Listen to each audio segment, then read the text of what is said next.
যখন ওই যে মাটির নিচে বম ফুটে তখন আমার ঘর বাড়ি কাঁপে। ছোট ছোট ছেলে মেয়ে নিয়ে বাড়ি থাকা খুবই সমস্যা। কয়লা খনির জন্য যে বাড়িটা ফাটলো তার ন্যায্য মূল্য চাই, ক্ষতিপূরণ চাই। ঘরের দেয়ালে দেখা দিয়েছে নতুন ফাটল, পুরানো ফাটলগুলো দিন দিন বৃদ্ধি পাচ্ছে।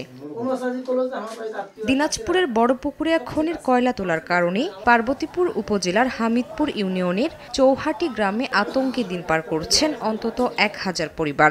এলাকাবাসী জানান, খনিতে ডিনামাইট বিস্ফোরণের কারণে সৃষ্ট কম্পনে রাতেও ঘুমাতে পারেন না তারা। এ কারণে ঘরগুলো ফেটে যাচ্ছে ও পুরানো ফাটলগুলোও বাড়ছে। ঝাঁকুনিতে অনেক সময় ঘরের আসবাবপত্র, টিভি, ফ্রিজ পড়ে যায়। খনির কারণে পানির স্তর নেমে যাওয়ায় টিউবওয়েলে উঠছে না পানি। এ অবস্থা আশপাশের অন্তত 5টি গ্রামের। বারবার জানিয়েও সমাধান না পাওয়ার অভিযোগ তাদের। যখন ওই যে মাটির নিচে বম ফুটে তখন আমার ঘর বাড়ি কাঁপে। রাত করে আমরা ঘুমোতে পারি না।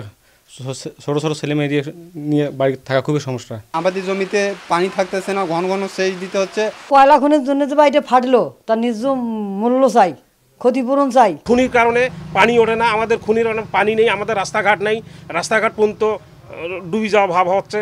নগদের কাছে সব গ্রাহকই প্রিয়, তাই তো সারা দেশে ক্যাশ আউট চার্জ সবচেয়ে কম।